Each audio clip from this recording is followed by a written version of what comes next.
Welcome to another episode of Bible Difficulties.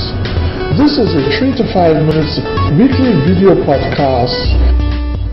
Welcome to another episode of Bible Difficulties.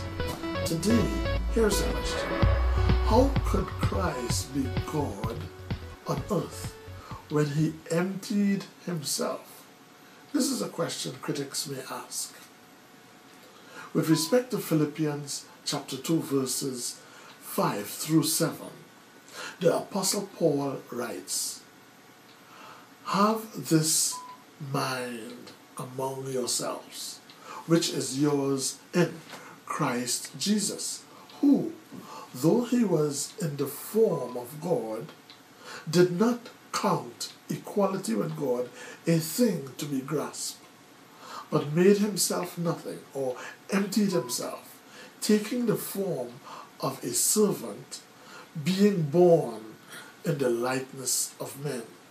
So if Christ emptied himself of deity while on earth, then how could he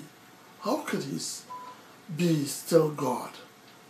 Doctors Norman Geisler and Thomas Howes respond as follows in their book on Bible Difficulties.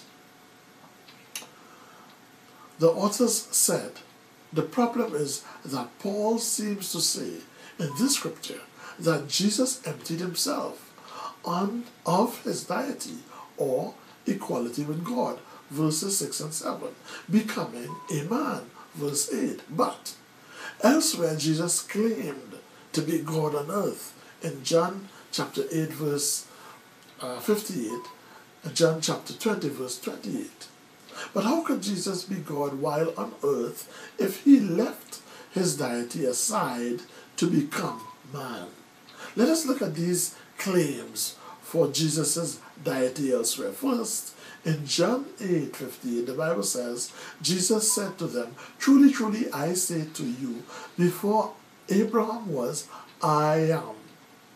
We know that I am is the name God calls himself in Exodus chapter 3 verse 14. And secondly, in John chapter 20 verse 28, the Bible says, Thomas answered him, that is Jesus, saying, "My Lord and my God." Jesus did not correct Thomas when Thomas called him God. So how do we explain Jesus being God when he supposedly emptied himself? Here is the solution to the problem according to the Christian authors who are philosophers and theologians.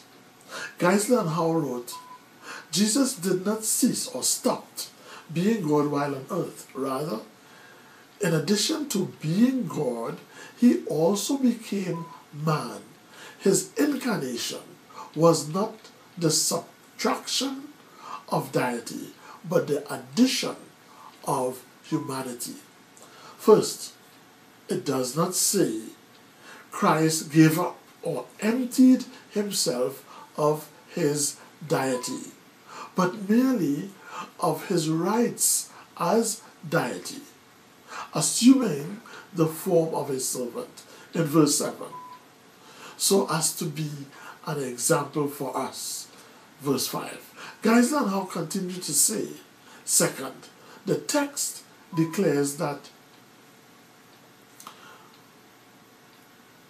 Jesus was in the form of God, that Jesus was in the form of God, or in the very nature of God. Verse 6, the NIV version.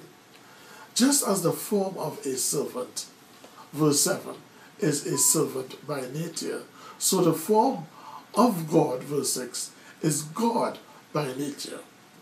Third, this very passage declares that every knee will one day confess Jesus is Lord. A citation from Isaiah chapter 45 verse 23 that refers to Yahweh, a name used exclusively of God. See you next week on another episode of Bible Difficulties. Don't forget to check every scripture quoted in this episode. Bye now. This is Chris Riley. See you next week.